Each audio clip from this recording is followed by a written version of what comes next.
Right. Now, when a government focuses on rewarding individuals based on what they contributed to it getting elected, there are bound to be mistakes made in institutions that are the pulse of the nation. For 7 months down the line, KIVAYWA is missing their targets despite the so-called austerity measures put in place.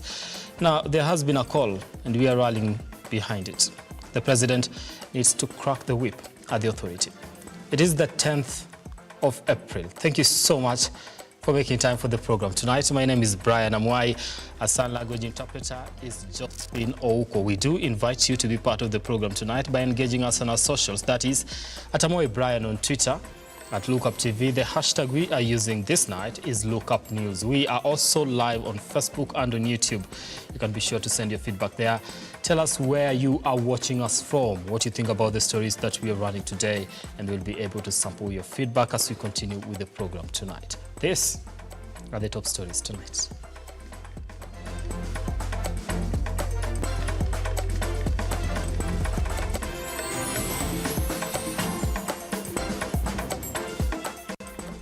Tonight, 6 students arrested over KIVAYWA boys' dorm fire.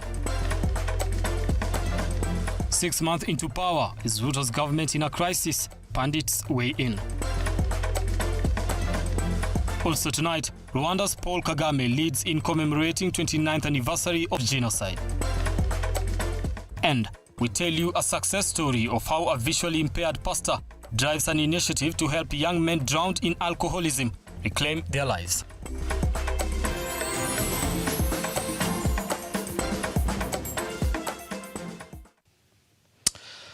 All right, now let's get started with the program tonight. 6 students have been arrested in connection to a dormitory fire at KIVAYWA Boys High School in Kakamega County on Sunday night. Now, Kakamega County Police Commander Joseph Kigen said the students were being questioned as part of a probe into the fire that damaged a dormitory for 260 students. Beds, mattresses, and personal effects were among the items destroyed.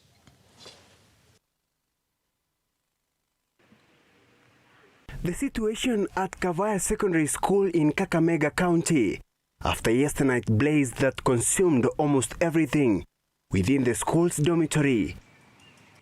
The event left about 280 students stranded after their belongings was reduced to nothing following the burning, suspected to have been caused by rogue students. Political leaders who arrived at the scene condemned the incident as they called on for the 6 suspect students who are currently being held at Malaba Police Station to be charged. Spare the road, spoil the child. Hatuta spare road. Wale wameshikwa mpaka kotini. Direct. Na wale wangali, jana niliwaambia sitatoka hapa. Nilikuwa nimesimama hapa. Niliwaambia nini? Ninajua wale wamefanya kitambo, nitoka hapa nitatoka na wao. Hata leo wale wamebaki. You are better off kusema. We shall be with you all through. We shall be with you all through so that we are able to complete the syllabuses, do the exams, and you go home. You have 1 week and I have to go. Si tutamaliza tu. Boys, tutamaliza hiyo, si ndio? Yes. But if there's anybody around you who is here and is causing you that problem, don't keep him. The leaders committed to assisting the affected students to continue with their learning. The area member of government, the area member of parliament is going to provide for us 140 double-decker beds to be used by you.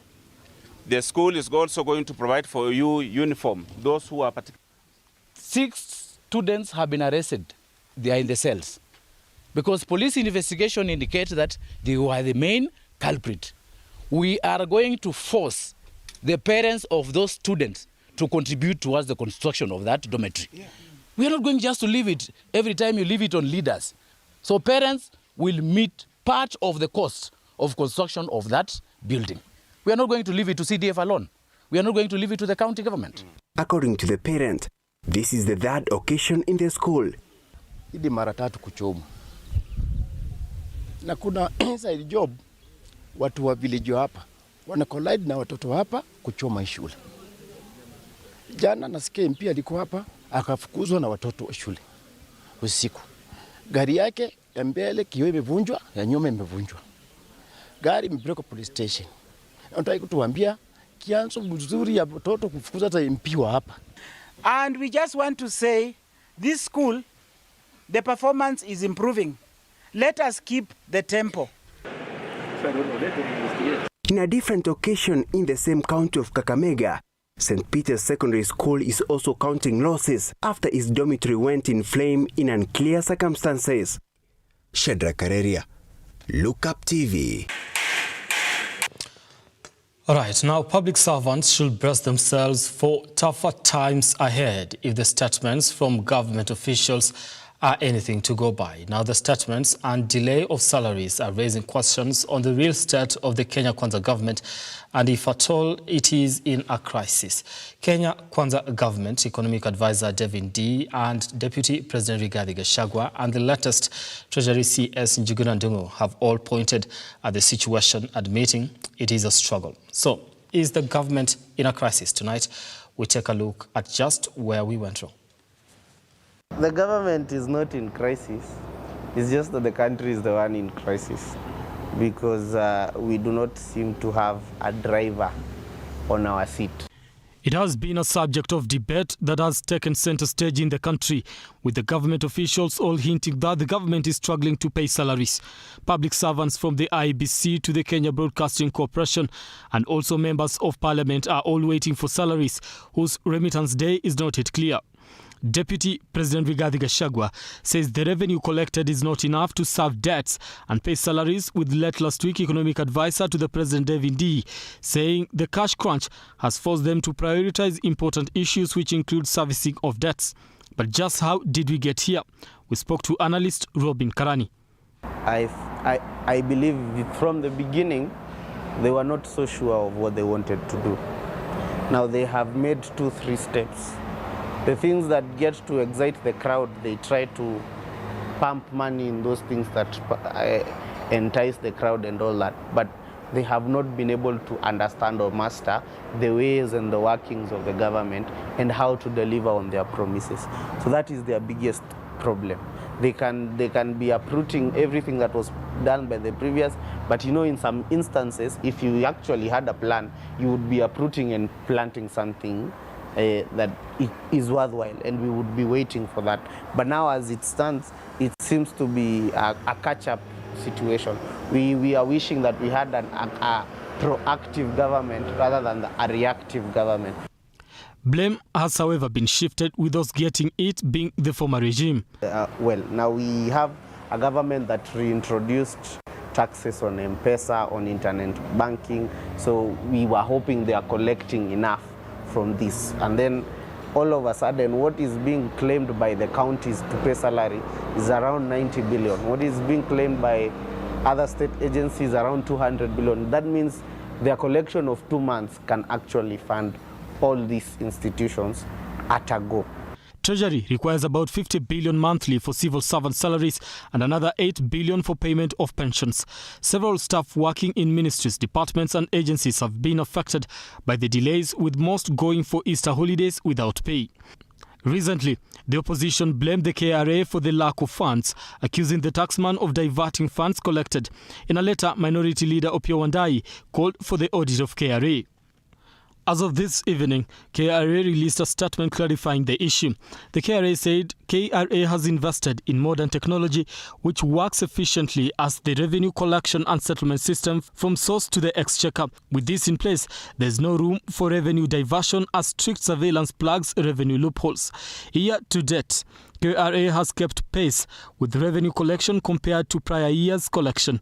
As at close of March 2023, revenue collection averaged 95.1% of the original targets and 93.4% on supplementary targets. Falling short of revenue collection comes after restructuring at the taxman. Recently, President William RUTO made changes at KRA with the hope of driving in more revenue, something that seems to have been a miscalculation. The leadership of KRA is in shambles. In the past several weeks, Kenyans have seen circulars signed by the current chairman of the KRA Board of Directors, who is apparently making quite a number of technical and policy decisions on behalf of the authority. Decisions that are said to be a clear manifestation of attempts to usurp the powers of the Commissioner General and the Cabinet Secretary in charge of the National Treasury. Decisions being made at KRA are said to have led into panic among taxpayers and revenue officers, leading to questions on the way the government is allowing KRA to have a serious leadership vacuum.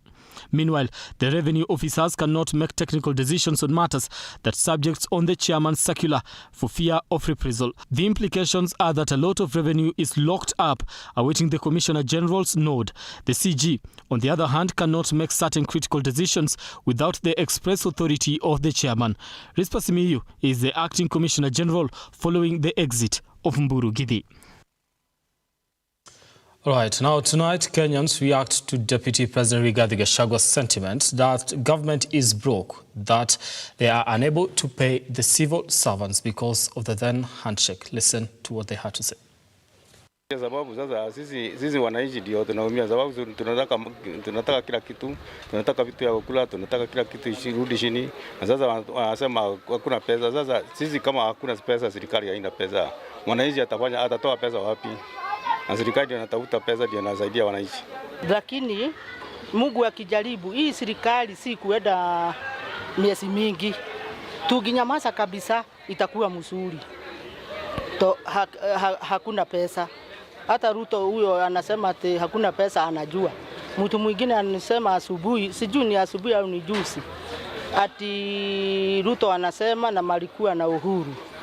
Unajua RUTO amepigwa mateke samani. Si kuona kitu ilikuwa ya Raila na Uhuru. Kubaliana nayo ni ukweli, kwa sababu sasa hizi hata ukiangalia idadi ya deni ambalo wamelichukua haliko juu kama ile serikali ya Uhuru.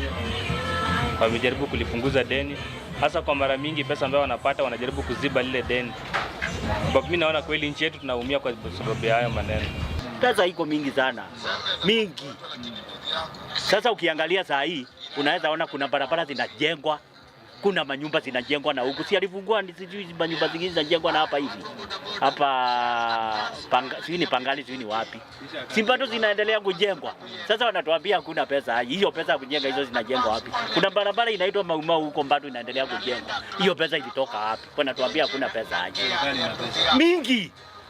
Huwezi isha. Serikali huwezi kaa bankrupt. Hiyo ni uongo.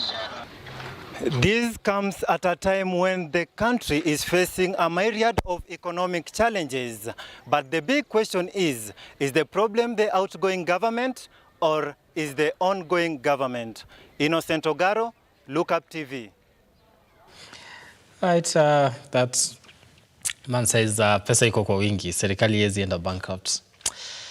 Away from that, as the bipartisan parliamentary committee is expected to convene tomorrow and start ironing out issues raised by the opposition, our reporter Sami Adika takes a close look at the trajectory the talks are likely to take, as the ruling administration is strongly opposing any truce similar to the March 9th, 2018 handshake.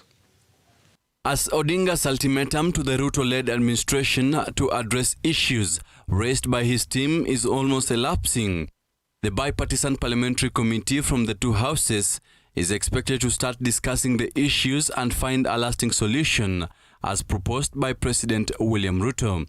The committee is expected to discuss the 4 key demands, starting with the review of the recruitment of IEBC commissioners, the return of Cherera 4, review of the law to entrench party fidelity by requiring MPs who cross party lines after elections to seek fresh mandate from the electorate. The opposition also called for legislation to address electoral, governance and economic gaps.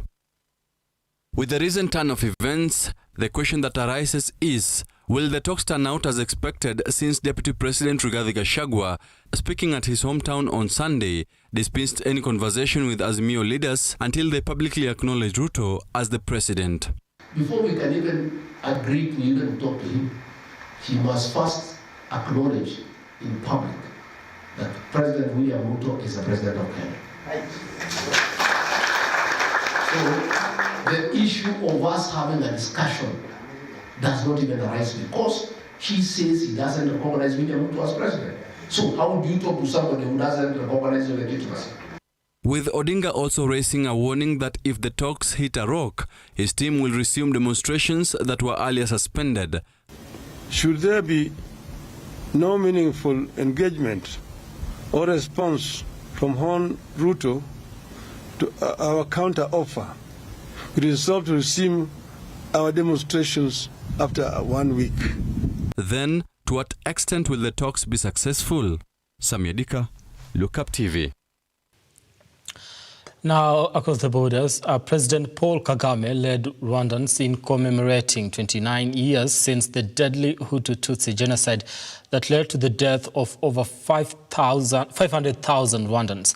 Kagame lauded the country for moving past the tragedy that happened in July 1994, urging residents to spread love and unity amongst themselves. Ian Ketani looks at this particular story. 7th of July 1994, Rwanda witnessed one of the deadliest intercommunal differences ever witnessed, a tragedy that has left a scar in their history.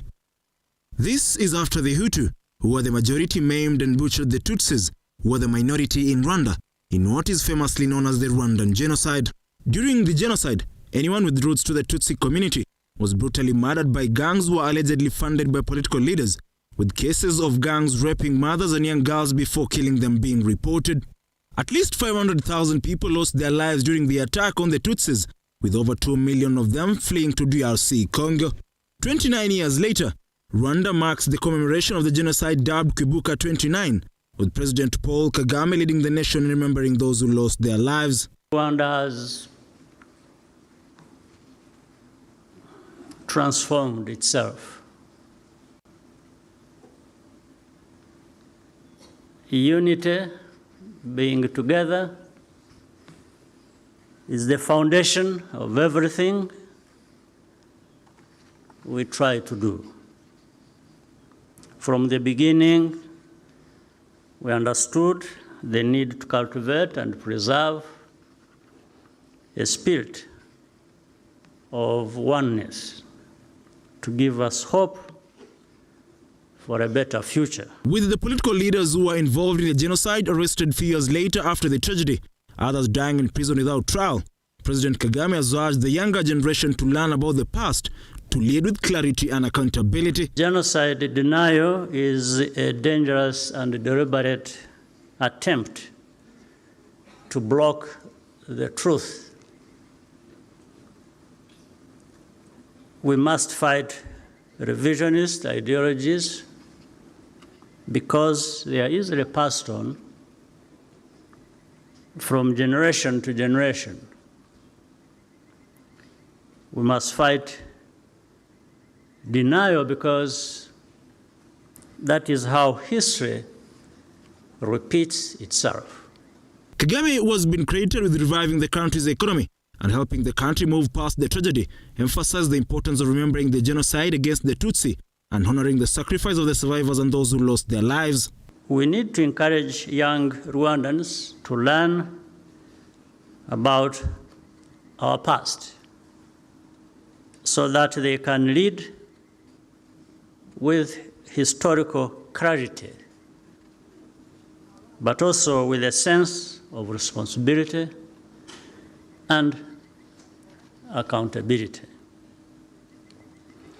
That is the essence of Kwibuka Twiyubaka. The commemoration comes a couple of years after one of the main suspects and financier of the attacks, Felicien Kabuga, is facing trial at the International Criminal Court in Netherlands after being nabbed in France in 2020. Ian Keitani, Lookuptv. All right, that story by Ian Ketani takes us to our first break here on Lookup News. Don't go too far, I'll be back in a moment. Just continue engaging us on our socials at Lookuptv, that is on Facebook, and we'll be able to sample your feedback as when we come back, or rather, as we continue the program tonight.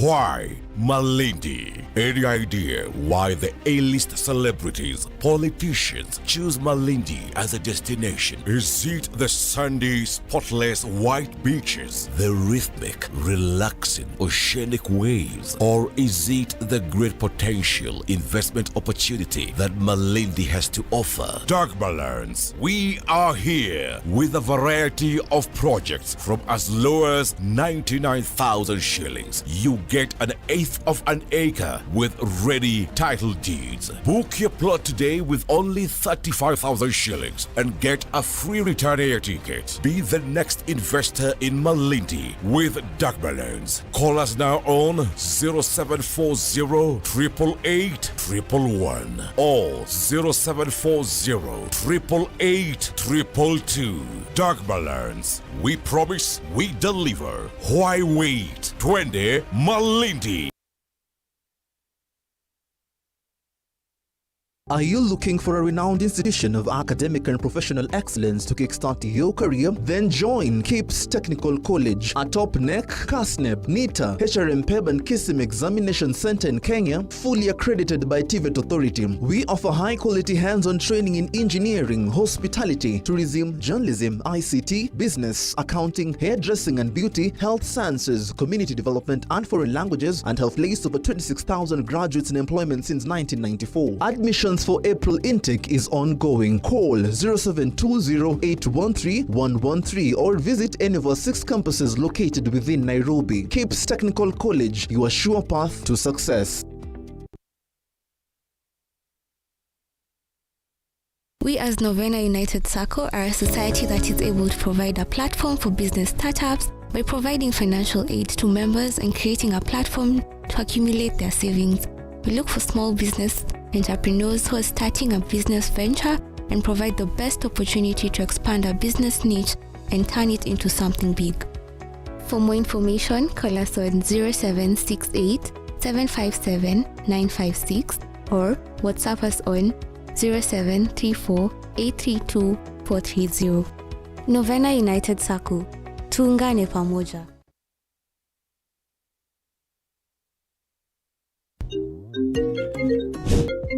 Hey darling, are we still on for a coffee date? I'm waiting for you to come and pick me up. I should be able to pick you in a few.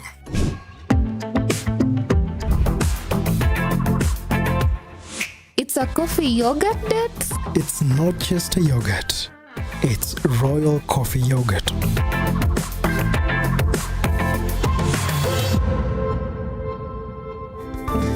Flow with the sweet taste of thick and smooth Royal Fresh coffee yogurt. Royal Fresh, the royal taste of freshness.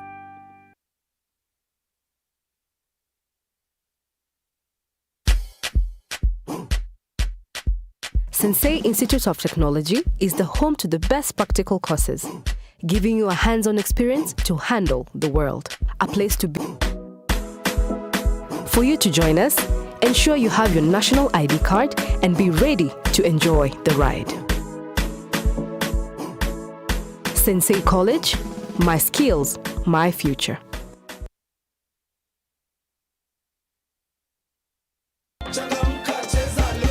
Kamata Mita Instant na Lotto. Draws ni 24 daily, yani kila saa na 50 bob unashinda zaidi ya shilingi milioni 1. Sio ndoto, unangoja nini? Cheza Lotto, it could be you. Nenda kwa M-Pesa paybill number 77700. Andika neno Look kama account number. Cheza na kati ya shilingi 50 hadi shilingi 2,000 na ushinde sasa. Round hii ni more draws, more cash and big wins na Lotto. Over 18s only. Gaming can be addictive. Play responsibly. This message has been approved by the BCLB.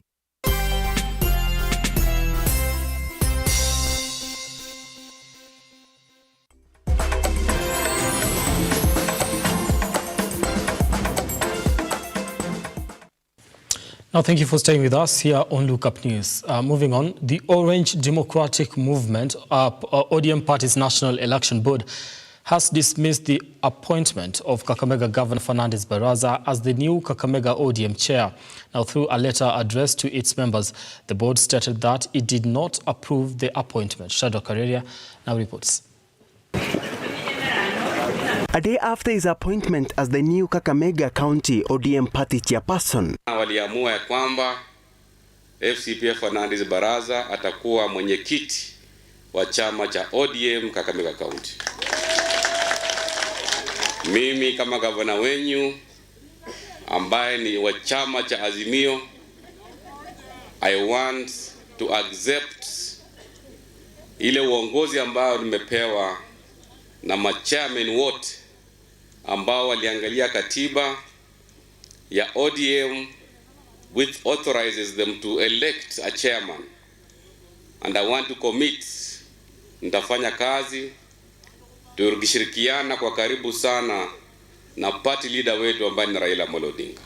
Kakamega Governor Fernandes Baraza's appointment has suffered a major setback as the party's National Election Board dismisses his election. Through a letter to its members, the party stated that it did not approve the election, stating that the date for the party's grassroots elections are yet to be announced. So mimi sioni kama hili ni jambo geni, sababu Moffat alichaguliwa katika njia hiyo hiyo. Mheshimiwa Kisito alichaguliwa katika njia hiyo hiyo. Kwa hivyo sisi tunataka tumuombe Mheshimiwa gavana ambaye aliondoka, Mheshimiwa Paranya, kwamba aheshimu yale members waliamua jana. Yeye ni kama baba yetu. The action comes only one day after some members of the ODM party in Kakamega County moved to accuse Baraza of manipulating the election, stating that it was not free and fair, a move that has since created divisions within the ODM party. The members made a unanimous decision to fill the position of the chair. They proposed Governor Fernandes Baraza to be the interim county party chair. Sisi tunamuomba Mheshimiwa Elsie, tumemchukua kama mama wa gatuzi ya Kakamega, atufanyie kazi kama mama county. Mheshimiwa Gavana Fernandes Baraza atufanyie kazi kama gavana wa Kakamega. Na hii mambo ya uchaguzi wa chama, wakati utafika, sisi tutaamua ni nani ambaye atasimamia chama. Shadrack Kareria, Lookup TV. Now, a Malindi-based Italian investor, Pasquale Tirito, who owns several luxurious tourist resorts in the Jacaranda area of WATAMU, has offered to build a junior secondary school block in one of the community schools. Now, he founded that school a decade ago. Now, the foreigner, who has been supporting education in Kilifi, built the Jacaranda Beach Primary School and handed it over to the government for the locals to benefit. Audrey Cherotich with the story. Education remains to be one of the most important factors for the development of human civilization. It is the light of life, yet for some, it is inaccessible. But Malindi business mogul and philanthropist Pasquale Tirito is shining light to WATAMU residents through building schools to elevate the education standards in the community.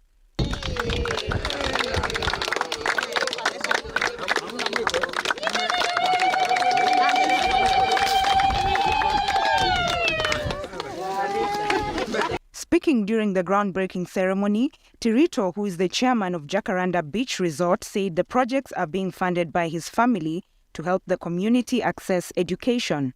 My name is Pasquale Tirito. I'm the Jacaranda chairman.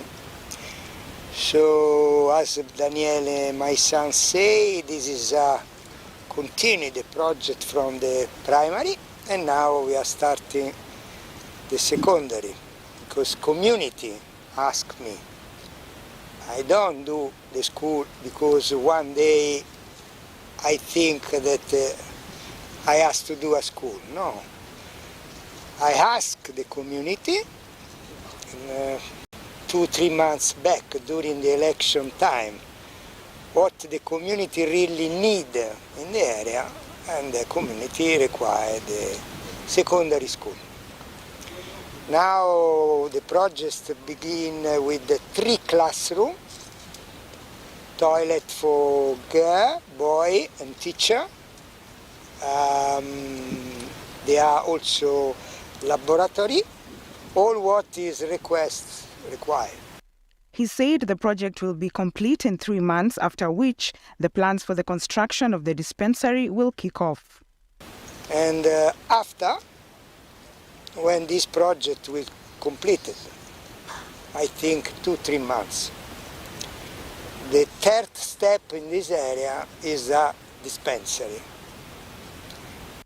Tirito said his administration will continue to support community projects, but called on the government to complete the road tarmacking and ensure there are streetlights along the area. In a quick rejoinder, junior secondary school students and teachers also thanked the Tirito family for building the school, as it will help them operate independently. Kwa hivyo tunataka kumshukuru Mr. Pascal plus his family kwa kubadilisha maisha ya watu huku. Kusema kweli maisha yetu yameboreka kwa sababu ya upendo ambao familia hii wametuonyesha. Audrey Cherotich, Lookup TV.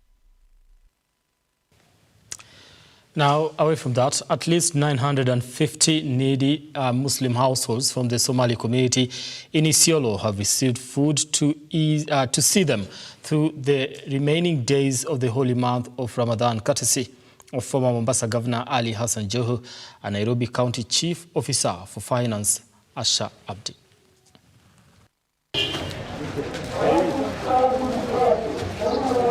Over 900 households from the Somali community within Isiolo County are set to benefit from food aid provided by former Mombasa Governor Ali Hassan Joho and Nairobi County Chief Officer for Finance, Asha Abdi.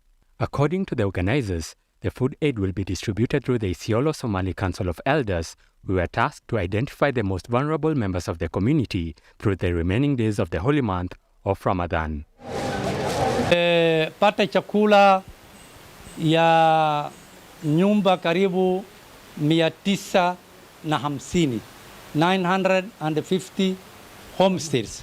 Chakula yake ndio tumepokea na itaenda kwa jamii ya Wasomali ambaye wako Isiolo. Jamii mlango 11. According to Somali Council of Elders Secretary General Ile Hassan and Chairman Abdul Kadir Sharif Abdullahi, the food will benefit 950 needy households across the 11 subclans of the Somali community living in Isiolo County. Narudisha shukrani kwa wale walipeana hii chakula. Msichana wetu amefanya bidii, vile wenzangu wanasema, miaka 6 continuously iko na supply. This time iko na advantage zaidi kwa sababu tulikuwa na ukame. Mahali imekwisha, mifugo zimekwisha, na watu wako hali mbaya sana. Meanwhile, over 150 students from Pwani Vocational Secondary School for the Deaf in North Kilifi County have benefited from food aid worth $500,000 shillings courtesy of the Policyholders Compensation Fund. We have seen the love from the Policyholders Compensation Fund. All the way from Nairobi, they have come here to give us food. So we want to appreciate. Speaking at the school during the handover of the food to the school administrator, the Director General of the organization, Douglas Mburia, said the food is aimed at feeding the needy children. As a fund, we have donated this food stuff, County Commissioner, at a value of 500,000 to the school. We sincerely believe that our guests will go a long way in assisting the learners in their feeding program. David Alex, reporting for Lookup TV. And tonight on our special feature, it is a sight to behold as a man with visual impairment drives an initiative to help young men drowned in alcoholism reclaim their lives and become useful citizens in the nation. Abigail Shira takes us through this epic story of evangelist Geoffrey Ngige. Let's take a look. As you see them doing exercise and being jovial, these men a week ago were a bunch you would never want to be associated with.